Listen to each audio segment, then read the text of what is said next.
안녕하세요. 저는 육식혁명 카니보어 저자 이소미라고 합니다. 지금 현재 직업은 고등학교에서 보건교사로 학생들을 지도하고 있고요.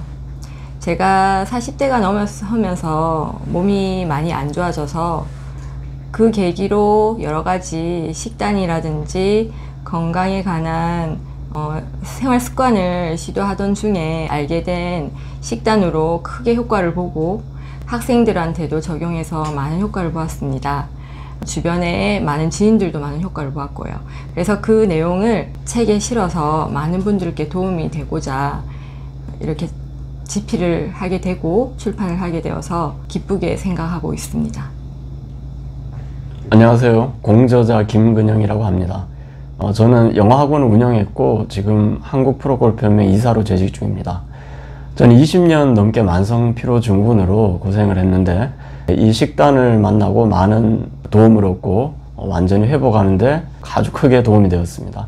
그래서 이 책을 각종 해외 자료를 번역하고 또 해석하고 또 제 만성 피로 증후군 극복기를 이 책에 담아서 여러분들에게 도움이 되도록 그렇게 노력했습니다.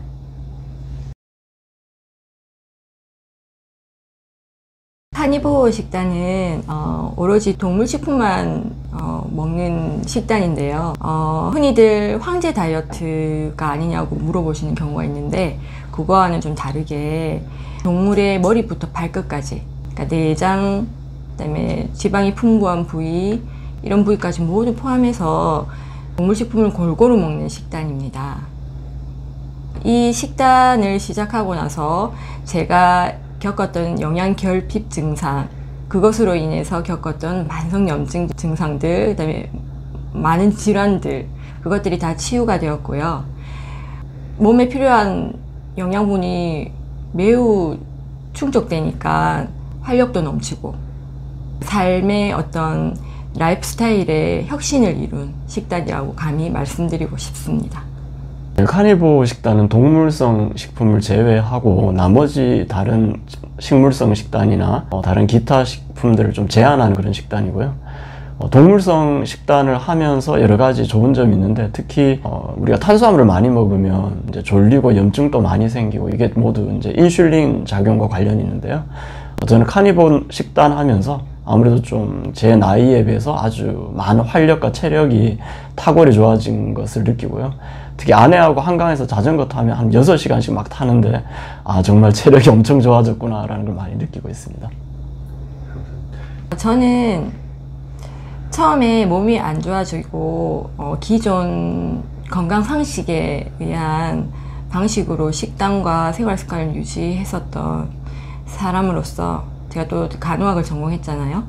그래서 열심히 정말 했는데 점점 나빠지는 거예요. 그래서 그러던 찰나에 지방의 누명이라는 프로그램을 보고 키토제닉을 시작했었고 그 키토제닉으로 많은 효과를 보기도 했지만 또 장 문제로 인해서 제가 다시 식단에 대해서 더 깊게 공부하게 된 계기가 됐거든요. 그리고 나서 접한 게 카니보어 식단인데 이 식단에서 가장 저는 그 포인트라고 생각하는 부분이 인간은 생리적으로 소화기관이든 영양소를 흡수하는 면이든 그런 모든 면에서 동물성 식품을 먹는 것에 적합하고 그게 아주 효율적이라는 걸 알게 되었습니다. 저는 사실 채식주의자고 비건주의고 이런 건 아니었고요. 지금 돌이켜 보니까 제가 채식 위주의 골고루 먹으라는 기존의 건강 상식에 기반된 식단을 하고 있었더라고요. 제가 돼지고기를 먹을 때 비계를 떼고 막 살코기만 먹고 지금 생각해보면 참 이상한 식단을 했었거든요. 그러니까 채식을 거의 좋다는 그 기존 일반 상식에 의해서 제가 그렇게 먹었던 것 같아요. 채식을 아주 좀 많이 먹고 그런 식단을 오래 하다 보니까 키토제닉을 하면서도 제가 채식 위주로 고기도 먹는 채식주의자가 된 거죠. 그러고 있는 중에 장에 문제가 생긴 거예요. 키토제닉을 하는데도 채식 위주의 식단을 할 때보다는 아주 건강이 좋아졌지만 장에 문제가 생기면서 왜 이럴까 연구를 하다가 보니까 흘러서 이제 카니보어까지 오게 되고 이거로 뭐 치료가 될 수 있을 것 같다는 직관에 의해서 실생활에 적용했고 아주 적중했죠. 카니보어를 하고 나서 몸이 좋아지는 원리를 저는 어떻게 이해하고 생각하고 있냐면요.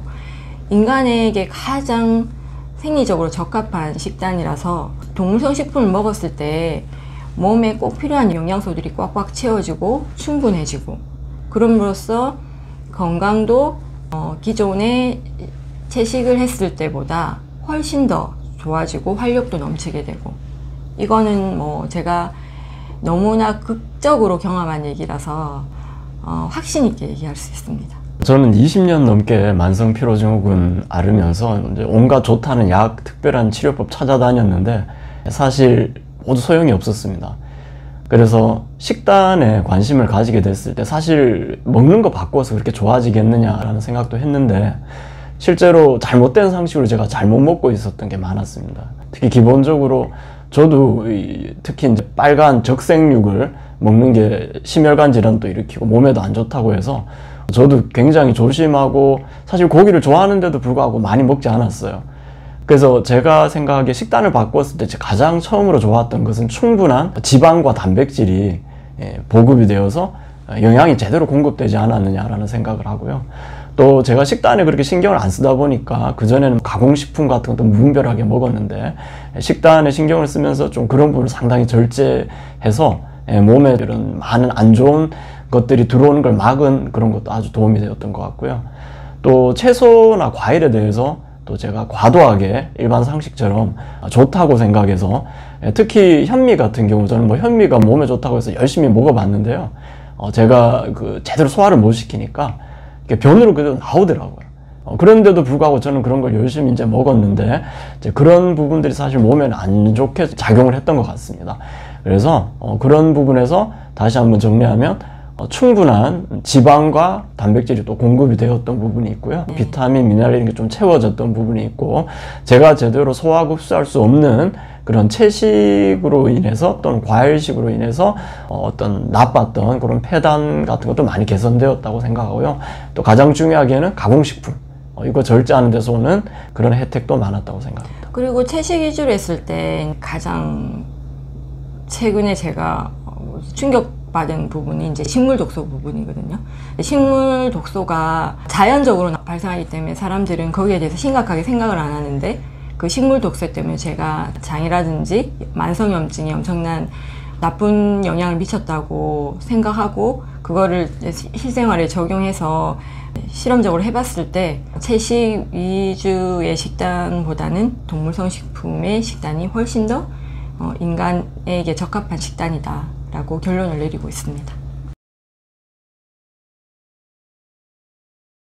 일단 인간이 본격적으로 식물성 식품, 곡물을 먹게 된 게 한 10,000년 정도죠. 그럼 그 전에 무엇을 주로 먹었느냐? 수렵 채집 생활을 하는 동안.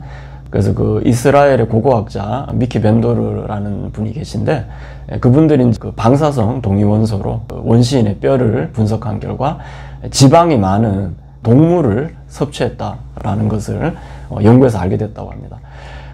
그러면 갑자기 왜 농업혁명으로 바뀌었을까 하는데도 거기서 이제 주장하는 바는 주로 인간들은 이제 대형 동물들, 뭐 맘모스 같은 그런 것들을 사냥하고 먹고 살았는데, 그 대형 동물이 거의 이제 인간에 의해서 멸종 위기에 처했다는 거죠.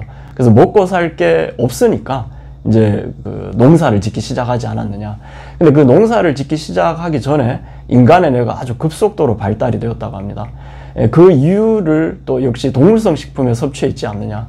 왜냐하면 뇌가 발달하고 또 뇌는 엄청난 에너지를 쓰죠. 그것이 우리가 만약에 식물성 식품으로만 섭취를 한다면 식물성 식품의 영양도 그렇게 풍부하지 않은 데다가 소화에 아주 많은 에너지와 시간이 걸립니다. 그렇다면 뇌가 발달하는데 충분한 영양이나 에너지가 갈 수 없다는 거죠. 그래서 그렇게 육식동물을 사냥하고 뇌가 급속도로 발달한 상태에서 육식동물이 떨어지자 농업혁명을 일으키지 않았느냐, 이렇게 얘기를 하고 있고요. 또 우리 인간의 뇌의 90%가 지방으로 되어 있습니다. 그 지방산의 대부분이 동물성 식품에서 발견되고 식물성 식품에는 거의 발견되지 않는다고 해요. 그 영양소들이 뭐 대표적으로 DHA 여러 가지 있는데 그런 부분을 봐서도 이런 주장은 상당히 설득력이 있다고 봅니다. 동물성 식품을 먹으면서 뇌가 발달했다는 거. 네, 그리고 또 인간이 거의 모든 동물 중에 유일하게 그 던지는 근육이 발달이 됐다고 합니다. 그러니까 만약에 식물을 그냥 섭취할 거라면 던질 필요가 없죠. 결국 던지는 근육이 발달한다는 것은 사냥을 했다는 의미가 되거든요. 그리고 인간과 가장 좀 유사한 동물 중에 영장류, 고릴라나 침팬지의 경우 그들은 주로 채식을 하죠. 그러면 보면 이제 고릴라도 그 대장에 인간보다 77%더 부피가 크다고요. 그럼 그 큰 이유는 거기에서 이제 식이섬유 같은 것을 다 발효하고 지방산을 얻고 하죠. 그럼 인간은 이 정도의 대장을 가지고는 식물을 발효하고 하는데 적합하지 않다는 거죠. 또 반대로 소장의 부피는 인간이 침팬지보다 62%인가 더 크다고 합니다. 그러면 소장에서 대량 영양소를 섭취하기에 더 적합하다고 인간은. 그것도 역시 대량 영양소는 아무래도 우리가 동물성 식품에 있는 거죠. 그런 부분들을 봐도 또 우리가 원래 육식 동물이었다. 그 외에도 다양한 과학적 근거가 있습니다. 뭐 간단하게 얘기해 드린다면 위산의 농도가 인간은 굉장히 강해요. 이거는 전형적인 육식 동물에서 보이는 겁니다. 또 인간의 아기는 젖을 일찍 뗍니다. 이건 역시 채식이나 잡식보다는 육식 동물에서 보여지는 거고요. 그래서 이런 여러 가지 근거들을 본다면 인간은 육식 동물에 가깝지 않나. 마지막으로 하나만 더 말씀드린다면 우리가 채식만 했을 때는 결정적으로 B12 같은 필수 영양소가 결핍이 됩니다. 그렇다면 인간이 채식 위주라면은 결핍이 된 영양소가 있다는 것은 채식 위주는 아니라는 거죠. 근데 동물성 식품을 먹었을 때 인간은 부족한 필수 영양소가 없습니다. 또 게다가 인간에 있어서 동물 영양소들이 체내 이용률이 훨씬 높아요. 미네랄이나 단백질이나. 그런데 식물성 영양소는 체내 이용률이 체내에서 흡수하고 이용하는 그런 효용이 굉장히 떨어집니다. 그렇다면 인간은 육식 동물이 아니었나라는 것을 생각해 볼 수가 있다는 거죠.